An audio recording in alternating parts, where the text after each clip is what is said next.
श्री स्वामी समर्थ मंडळी, तर आणखी एका नवीन व्हिडिओमध्ये मी मनीषा डोके सर्वांचं स्वागत करते। तर आज आपण इथं 1 वाटी साखर घेतलेली आहे, त्यामध्ये 1 वाटी पाणी घातलेलं आहे आणि आता आपल्याला काय करायचं आहे, या साखरेचा इथं पाक करून घ्यायचा आहे। पाक पण म्हणजे जास्त असा एक तार येईल वगैरे असं पण करायचा नाही, फक्त दाटसर असा फक्त पाक करून घ्यायचा आहे। त्याला छान अशी उकळी फुटली पाहिजे, अशा पद्धतीने पाक करायचा आहे। तर म्हटलं चला सगळे आता ट्रेंड आहे, सगळे मोहब्बत का शरबत बनवत आहेत, तर आपण आज नफरत का शरबत बनवून पाहूयात की जेणेकरून जमतं आहे का नाही ते पाहू।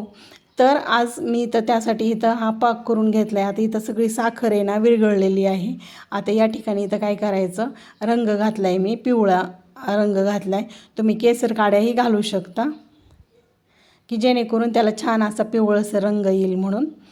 आता इथं आपला पाक तयार झालेला आहे आणि रंगही पहा तुम्ही किती छान आला आहे, तो पिवळा एकदम मस्त। आता इथं आपण गॅस बंद करून घेतला या ठिकाणी। आता मी इथं काय केलं, एक छान लाल बुंद असं एक सफरचंद घेतलेलं आहे। सफरचंद असंच घ्यायचं एकदम लाल बुंद गोड असं, आणि त्याची काय करायची, साल काढून घ्यायची आहे। साल ही पटकन काढून घ्यायची, कारण सफरचंद काय होतं जास्त वेळ राहिलं तसंच की लाल पडतं। आता इथं आपली साल काढून झालेली सफरचंदाची, आता ही काय करायचं, खिसणीवर खिसून घ्यायचं। की सफरचंद खिसत असताना थोडंसं दाब देऊन ते खिसायचं की जेणेकरून त्याचे खिस आहे तो मोठा मोठा असा पडेल। जर आपण पटपट असं केलं की नाही तर त्याचा खिस आहे ना छोटा छोटा पडतो। आपल्याला इथं मोठा असा खिस हवा आहे सफरचंदाचा, की जेणेकरून तो दाताखाली आल्याच्या नंतर अगदी आपल्याला छान लागेल असा। आता आपल्याला तो शरबत पिताना हा खिस आहे ना तो असा दाताखाली आला पाहिजे, अशा पद्धतीने मोठा खिस करून घ्यायचा आहे। तर आपला खिस इथं तयार आहे। आता मी इथं काय केलेलं आहे, एकदम थंड असं फ्रीजमधलं दूध घेतलेलं आहे आणि त्या दुधामध्ये आता आपला पाकही तोपर्यंत छान थंड झालेला आहे। आता ह्या दुधामध्ये तो घातलेला आहे। आता आणि ह्यामध्ये मी काय केलं तर 15 मिनटं सब्जा सीड्सचे भिजत घातले होते, ते सब्जा सीड्स पण इथं घालून घेतलेले आहेत।